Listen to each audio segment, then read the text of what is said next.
মঙলদৈ জিলা কাৰাগাৰত IOCৰ সৌজন্যত আমি এমহীয়া এটা অনুষ্ঠান আমি আৰম্ভ কৰিছোঁ।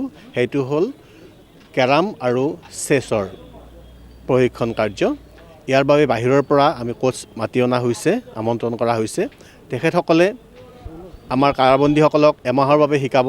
লগতে যিসকলে বেছিকৈ শিকিব বা ভালকৈ শিকিব পাৰিব তেওঁলোকে অন্যান্য কাৰাবন্দীকো ধুনীয়াকৈ শিকাব পাৰিব বুলি মই বিশ্বাস কৰোঁ।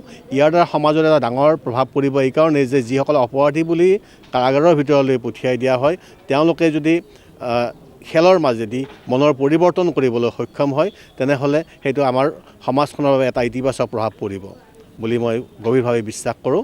এনেকুৱা অনুষ্ঠান অকল অসমৰ মঙলদৈ জিলা কাৰাগাৰতে লোৱা হৈছে আৰু ভাৰতৰ এনেকৈ 23খন কাৰাগাৰত এই অনুষ্ঠানটো আজিৰ দিনতে মুকলি হৈছে। আমি ভাবোঁ যে IOCক আমি এই ক্ষেত্ৰত ধন্যবাদ জ্ঞাপন কৰিছোঁ। আৰু আমাৰ DC ছাৰে এই অনুষ্ঠানটো উপস্থিত থাকিলে, গতিকে তেখেতকো আমি এই অনুষ্ঠানৰ মাজেদি ধন্যবাদ জ্ঞাপন কৰিছোঁ। ইয়াত 20জন প্ৰথম পৰ্যায়ত আমি 20জন কাৰাবন্দীক আমি প্ৰশিক্ষিত কৰিব বিচাৰিছোঁ আৰু তাৰ পৰৱৰ্তী পৰ্যায়ত আকৌ যেতিয়া নতুনকৈ খেল আৰম্ভ হ'ব অন্যান্য খেলতো তেনেকৈ IOCৰ সহযোগত আমি তেনেকুৱা ধৰণৰ প্ৰশিক্ষণৰ কাৰ্য আমি কৰিম বুলি আশা প্ৰকাশ কৰিছোঁ। আচলতে এয়া হ'ল এটা হ'ল প্ৰশিক্ষণ হ'ল মই এই কথাই ক'ব বিচাৰিছোঁ। মই গুৱাহাটী কেন্দ্ৰীয় কাৰাগাৰতো আছিলোঁ ইয়াৰ আগতে 3 বছৰ ধৰি। তাতো আমি IOCয়ে তেনেকুৱা প্ৰগ্ৰেম কৰিছিল দুবাৰকৈ। মই দেখিবলৈ পাইছোঁ যে চেছৰ মাজেদি দবা খেলৰ মাজেদি এই যিসকল উগ্ৰপন্থীয়ে হওক বা আটাইতকৈ কণ্ট্ৰল কৰিব নোৱাৰা উগ্ৰপন্থী যিসকল আছে সেইসকলে চেছ খেলৰ মাজেদি মনৰ যথেষ্ট পৰিৱৰ্তন হৈছে। তেওঁলোক সাম্য আৰু সৌম্য হৈ পৰিছে। মই ভাবোঁ একেবাৰে সমাজৰ বাবে এটা ডাঙৰ এটা অৰিহণা তেওঁলোকে হয়তো ওলাই গৈ যোগান ধৰিব পাৰে বুলি মই বিশ্বাস কৰোঁ। প্ৰশিক্ষক হিচাপে আমাৰ দুগৰাকী মঙলদৈৰে ব্যক্তিক আমি আমন্ত্ৰণ জনাই আনিছোঁ। এগৰাকী হ'ল মুকুল কলিতা বুলি, যিজনে আমাক চেছৰ ট্ৰেইনিং দিব, আৰু ফজলুল কৰিম বুলি এজন, তেখেত হ'ল আমাৰ কেৰামৰ ট্ৰেইনিং দিব। তেওঁলোক দুয়োগৰাকী যথেষ্ট অভিজ্ঞতা সম্পন্ন ব্যক্তি বুলি আমি জানিব পাৰিছোঁ। ইতিমধ্যে আপোনালোকে গম পাইছে আমাৰ পৰিৱৰ্তন, আমাৰ যিটো অসম তথা ভাৰত চৰকাৰৰ এটা প্ৰগ্ৰেম। আমাৰ গোটেই ভাৰতবৰ্ষত আপোনাৰ 23খন ডিষ্ট্ৰিক্টত আমাৰ দৰং জিলাৰ জেলখন ছিলেক্ট কৰিছে। ইয়াত মানে যিসকল আমাৰ ইনমেটছ আছে বা যিসকল আমাৰ লোক আছে ইয়াত তেওঁলোকৰ মাজত খেল মানে আয়োজন কৰিছে, চেছ খেল আৰু আমাৰ কেৰম বোৰ্ড খেল। চ' আমি ইয়াৰ পৰা আমি গম পাইছোঁ যে আমাৰ যিটো এতিয়া চৰকাৰ অকল মানে আপোনাৰ আমাৰ সমাজৰ যিসকল আমাৰ ব্যক্তি আছে, আমাৰ ছাত্ৰ ছাত্ৰী বা যুৱক যুৱতী অকল আমি গম পাইছোঁ ইতিমধ্যে খেল মহাৰণ সংস্কৃতিক মহাংগ্ৰাম চলিছে বাহিৰত। মানে জেলতো ইমান গভৰ্ণমেণ্টে ইম্পৰ্টেঞ্চ দিছে।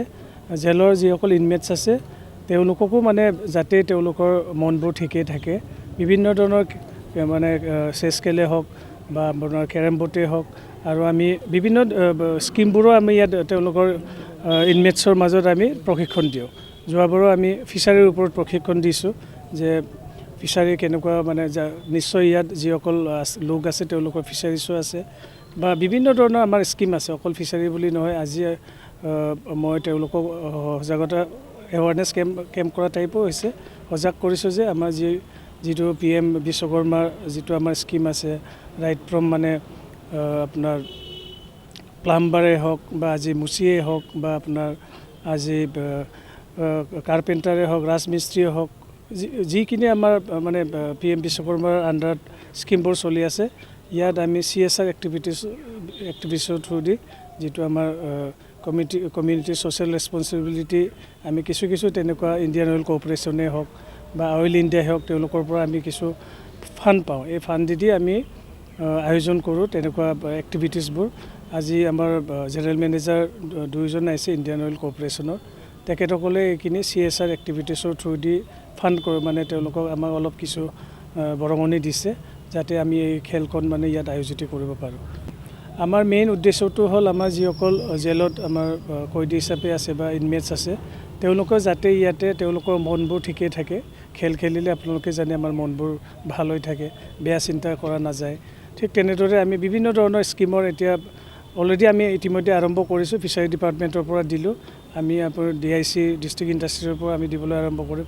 এগ্ৰিকালচাৰ ডিপাৰ্টমেণ্টকো আমি অলৰেডি ইতিমধ্যে জনাইছোঁ, যাতে আমাৰ যিসকল ইয়াত লোক মানে জেলত সোমাই আছে তেওঁলোকে ইয়াৰ পৰা ওলাই গৈ যাতে নিজে মানে ছেল্ফ এমপ্লয়ড হ'ব পাৰে, আত্মনিৰ্ভৰশীল হ'ব পাৰে, তাৰ কাৰণে আমি ব্যৱস্থা হাতত লৈছোঁ আৰু আশা কৰিছোঁ নিশ্চয় তেওঁলোকে ইয়াৰ পৰা এটা সুস্থিৰ মনেৰে ওলাই যায়গৈ আৰু সমাজত যাতে তেওঁলোকে নিজকে এষ্টাব্লিছ কৰিব পাৰেগৈ, এইটোহে আমাৰ মেইন উদ্দেশ্য। তাৰমানে এই স্কিমবোৰ লোৱা এইটো আমাৰ টীম আছে, এমাহ আছে, তেওঁলোকৰ মাজত কম্পিটিশ্যন হ'ব। এমাহৰ পিছত যদি ইয়াত ছিলেকশ্যন হয়, আমাৰ যিহেতু 23খন ডিষ্ট্ৰিক্ট গোটেই ভাৰতবৰ্ষ ছিলেকশ্যন কৰিছে, তেওঁলোকৰ মাজত নিশ্চয় কম্পিটিশ্যনটো হ'ব।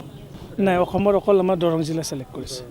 নিশ্চয় ইয়াৰ যিসকল জিকে তেওঁলোকে সৰ্বভাৰতীয় পৰ্যায়ত তেওঁলোকে কম্পিটিশ্যনত যোগ দিব আৰু তাতো বোধহয় যিকে ইণ্টাৰনেশ্যনেল লেভেলৰ কথাও কৈছে, যিহেতু ইণ্ডিয়ান ৰেলৱে কৰ্প'ৰেশ্যনে গোটেই বস্তুবোৰ এৰেঞ্জ কৰিছে, নিশ্চয় তেওঁলোকে ফাণ্ডিং কৰিব, তো ইণ্টাৰনেশ্যনেল লেভেলতো এই খেলটো হ'বগৈ পাৰে।